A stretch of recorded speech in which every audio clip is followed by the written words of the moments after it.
Assalamualaikum warahmatullahi wabarakatuh. Perkenalkan, nama saya Nafilah dari kelompok 3 akan menjelaskan tentang pra-perancangan gula farinasi berbahan baku brown sugar dengan kapasitas 7.000 ton per tahun. Latar belakang: memasuki era perdagangan bebas, Indonesia dituntut mampu bersaing dengan negara dalam bidang industri. Industri makanan dan minuman sebagian besar memerlukan gula sebagai bahan baku pembuatannya. Penemuan kebutuhan gula farinasi di Indonesia masih minimnya kemandirian Indonesia terhadap pemenuhan kebutuhan.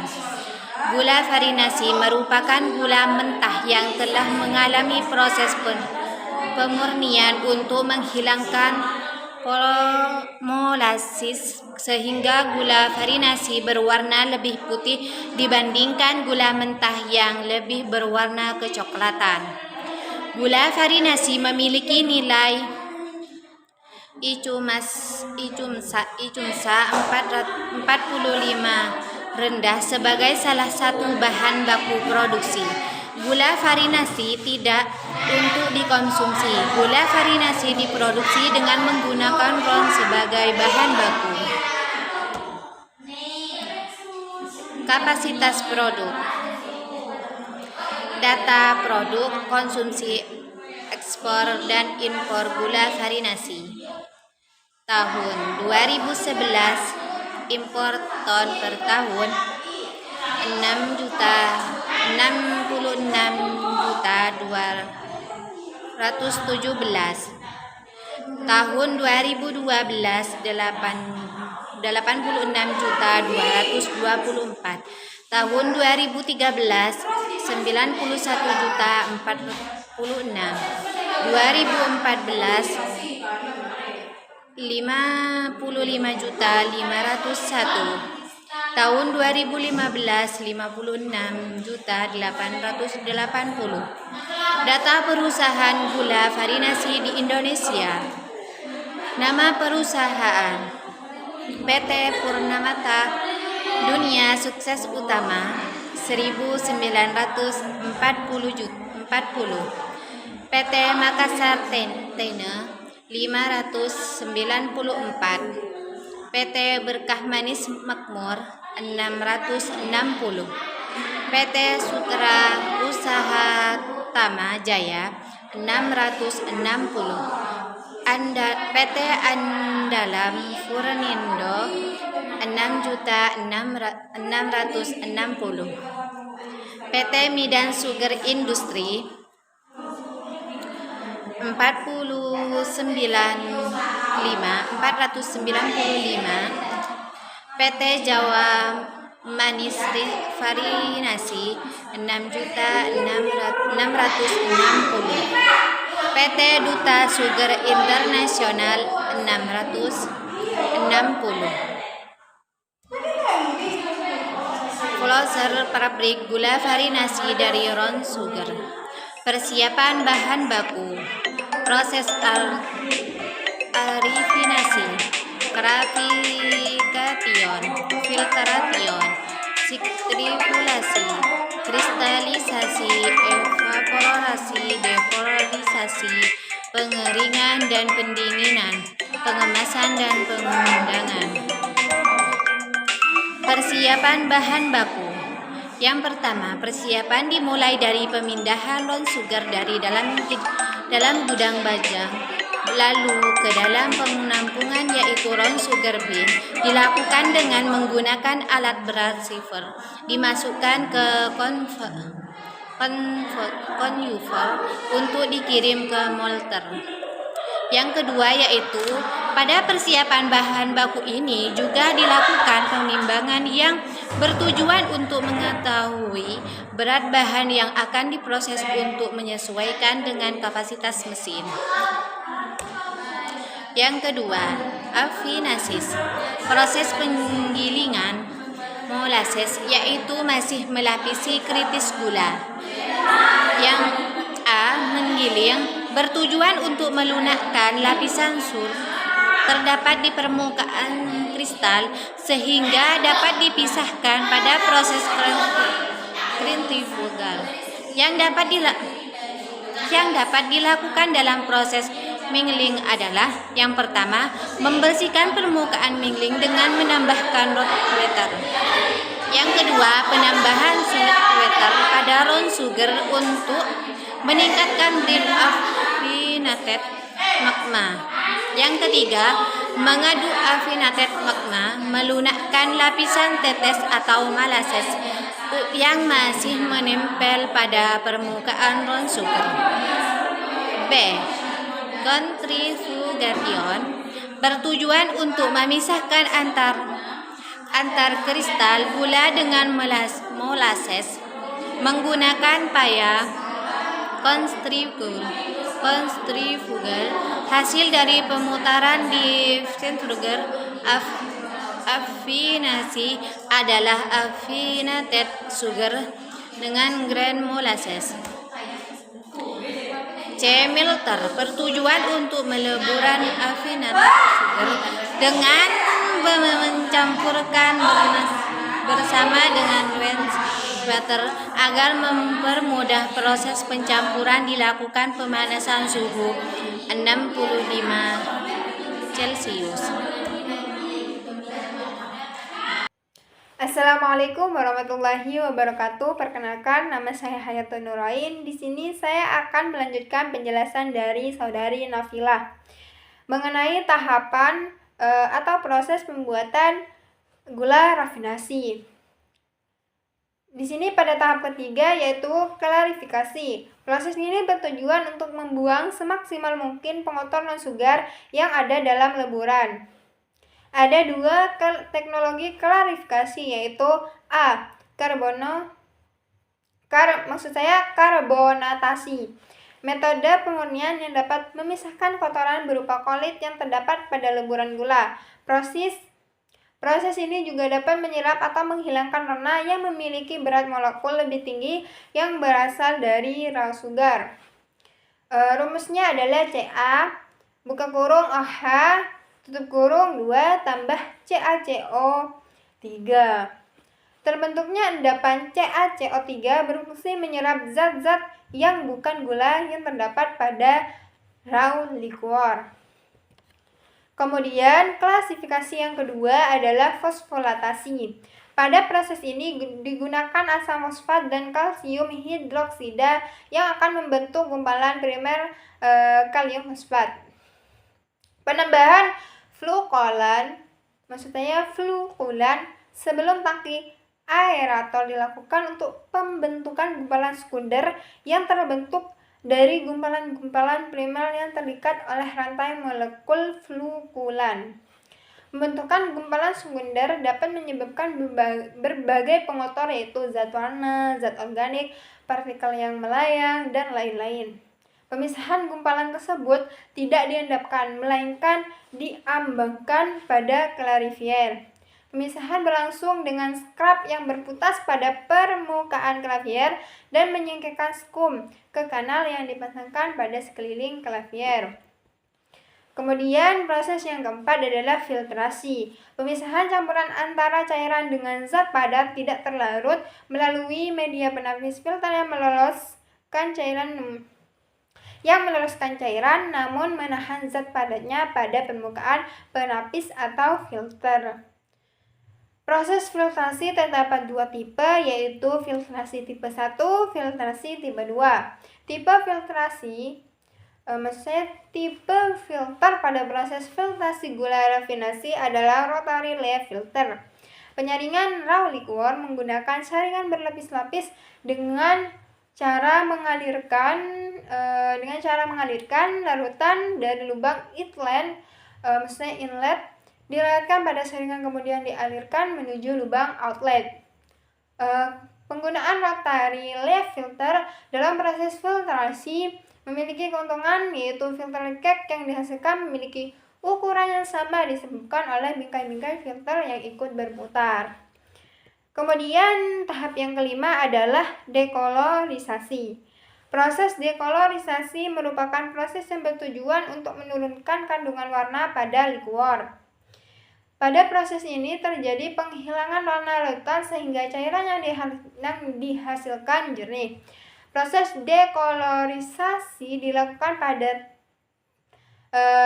tangka IER atau ion exchange resin. Proses penghilangan warna menggunakan resin yang mempunyai sifat menyerap zat-zat warna dengan prinsip pertukaran ion. Metode ini digunakan karena terdapat beberapa sifat zat pewarna yang terkandung seperti melanoid, melanin, karamel yang mempunyai sifat anionik. Kemudian tahap yang kelima adalah evaporasi. Proses ini bertujuan untuk menurunkan kadar air dan meningkatkan Brix. Semakin kecil kandungan air bahan, maka Brix bahan akan semakin tinggi. Peningkatan Brix bertujuan untuk mempermudah dan mempercepat proses kristalisasi pada tahap berikutnya, yakni dalam proses vakum. Proses evaporasi dilakukan penurunan kadar air fine liquor, dengan nilai Brix yang diharapkan pada berkisar 65-70%. Penguapan kadar air ini dilakukan dengan menggunakan panas pada bahan. Selain itu, evaporator didesain dapat beroperasi pada kondisi vakum, bertujuan agar suhu digunakan untuk proses penguapan tidak terlalu tinggi, yaitu 60-65 derajat Celcius. Kemudian yang ketujuh adalah kristalisasi. Tujuan untuk merubah molekul-molekul sukrosa dalam fine liquor menjadi kristal gula dengan kehilangan minimum dan proses sesingkat mungkin. Semakin murni gula, semakin mudah gula mengkristal. Faktor yang mempengaruhi pertumbuhan kristal sukrosa adalah kelewat jenuhan larutan, suhu, kecepatan nisbi kristal dan larutan, serta sifat permukaan kristal. Pada proses ini, kristalisasi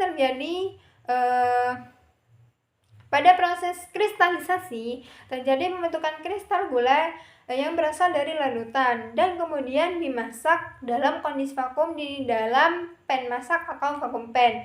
Melalui pemanasan ini terjadi penguapan lanjut sehingga larutan mengalami kondisi supersaturat atau sangat atau lewat jenuh.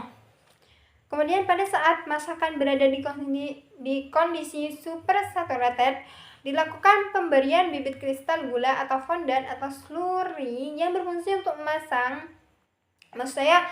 merangsang pembentukan kristal. Dengan penambahan fondan, proses pembentukan kristal lebih cepat. Kemudian temperatur berkisar 60-65 derajat dan tekanan yang digunakan pada vakum itu 65-70 cmHg. Kemudian yang ke-8 adalah sentrifugasi. Pada proses ini terjadi pemisahan gula kristal dan molasses menggunakan gaya sentrifugal. Dengan demikian, molasses akan terpisah dengan kristal gula. Prinsip kerja sentrifugal menggunakan gaya sentrifugal di mana kristal yang terdapat dalam basket putaran akan terlempar dan akan tertahan di saringan, sedang larutannya akan lolos melalui saringan. Pemisahan kristal dilakukan dengan cara memutar masakan dalam mesin sentrifugal dan menghasilkan kristal atau gula A dan sirup A. Selanjutnya, sirup A dimasak seperti yang dilakukan sebelumnya, menghasilkan gula B dan sirup B. Demikian seterusnya secara berjenjang menghasilkan gula A, B, dan C yang masuk dalam kategori gula rafinasi. Kemudian yang ke-9 adalah pengeringan dan pendinginan. Proses pengeringan bertujuan agar gula tidak menggumpal atau mengeras dalam penyimpanan, mencegah kerusakan secara mikrobiologis dan kimia, dan agar gula tetap bersifat free flowing. Sedangkan proses pendinginan dilakukan untuk menurunkan suhu gula hingga mencapai suhu kamar, yaitu 27-30 derajat Celcius. Kemudian pengemasan dan penggunaan. Maksud saya pengemasan dan penggunaan. Pengemasan bertujuan untuk mencegah kerusakan fisik gula rafinasi akibat pengaruh dari luar. Kemasan yang digunakan yaitu plastik jenis polipropilen dan kemasan sekunder berupa karung plastik. Gula rafinasi ini kemudian disimpan dalam gudang sebelum didistribusikan. Penyimpanan bertujuan untuk menghindari kerusakan gula rafinasi yang telah dikemas dan disusun di atas palet. Penggunaan palet selain untuk memudahkan perhitungan, juga bertujuan untuk melindungi kontaminasi yang disebabkan kemasan menyentuh lantai. Kemudian kebutuhan bahan membantu proses rafinasi. Ada air, ada CO2, ada susu kapur. Air ini sebagai bahan membantu yang dalam penggunaannya diolah menjadi hot water dan sweet water. Kemudian CO2 ini sebagai bahan pembantu yang ditambahkan bersamaan dengan susu kapur pada saat menggunakan metode karbonatasi di proses klarifikasi, sehingga terbentuk endapan kalsium karbonat yang akan menyerap pengotor termasuk zat pewarna. Kemudian susu kapur. Bahan pembantu ini digunakan dalam karbonatasi dalam pembuatan gula rafinasi untuk membantu pemurnian dan menaikkan pH nira. Lalu kemudian asam fosfat. Ini ditambahkan pada saat fosfatasi. Diklarifikasi bersama dengan kalsium hidroksida berperan untuk membentuk gumpalan yang disebut mikroflow. Kemudian flokulan. Ini berperan dalam meningkatkan efisiensi pemurnian nira dan memperbaiki mutu nira. Flokulan di sini akan membantu gumpalan primer atau asam fosfat dan kalsium klorida membentuk gumpalan yang menyerap zat pengotor. Kemudian filter AIDS. Ini digunakan dalam wujud cairan dan digunakan sebagai media penapisan dalam rotary leaf filter atau filtrasi. Kemudian ini AER atau anion exchange resin. Bahan baku ini ditambahkan pada saat dekolosisasi yang dilakukan dengan pertukaran ion yang dapat mengikat ion-ion warna dalam larutan sehingga larutan menjadi jernih. Kemudian NaCl. Sebagai bahan pembantu yang mana ion Cl akan memberikan dengan resin dan ion Na akan mengikat warna kembali. Kemudian HCl sebagai bahan pembantu yang digunakan dalam proses regenerasi total, yaitu bila resin mencapai titik kejenuhannya. NaOH sebagai bahan pembantu yang digunakan dalam proses regenerasi total bersama dengan HCl apabila resin telah mencapai titik kejenuhannya. Kemudian ini analisis ekonomi. Jadi dalam merancang perancangan pabrik gula rafinasi ini ada juga analisis ekonomi, yaitu satu total capital investment, yang kedua manufacturing cost, yang ketiga break even point, yang keempat shutdown point. Total capital investment. Di sini ada dua, yaitu fixed capital investment, yaitu modal yang diperlukan untuk mendirikan pabrik. Kemudian working capital investment, modal yang diperlukan untuk menjalankan pabrik yang telah siap untuk beroperasi dalam jangka waktu tertentu. Kemudian manufacturing cost. Di sini ada direct production cost, yaitu biaya produksi langsung, ada fixed charges, biaya tetap sebesar. Ini biaya tetap. Kemudian general expenses, yaitu pengeluaran umum. Kemudian ini ada break even point, yaitu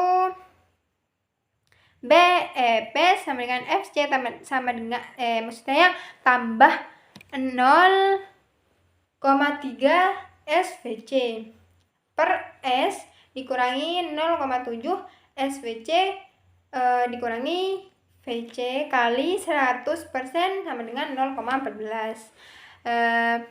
Shutdown point di sini SDP sama dengan 0,3 SVC per S dikurangi 0,7 SVC dikurangi VC kali 100% sama dengan 0,4%.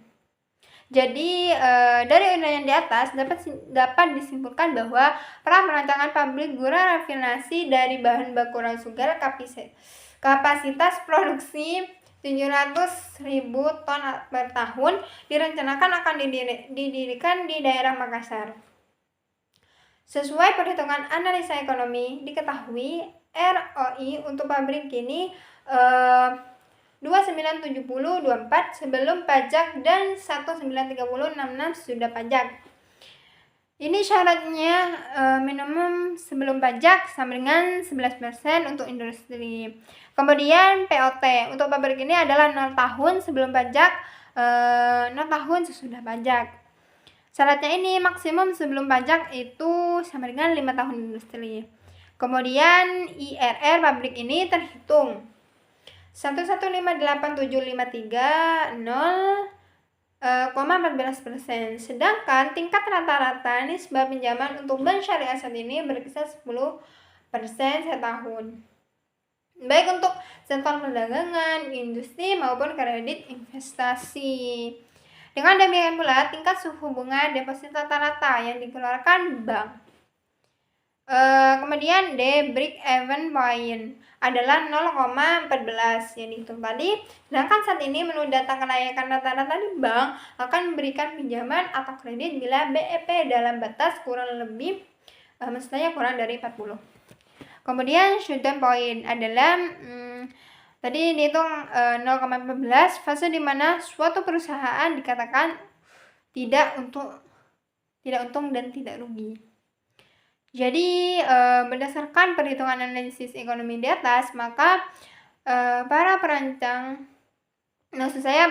perancangan pabrik gula rafinasi dengan kapasitas produk 700.000 ton per tahun kurang memungkinkan untuk dilanjutkan ke tahap perancangan selanjutnya. Semoga teman-teman sekalian dapat memahami penjelasan dari kami berdua. Kurang dan lebihnya mohon maaf.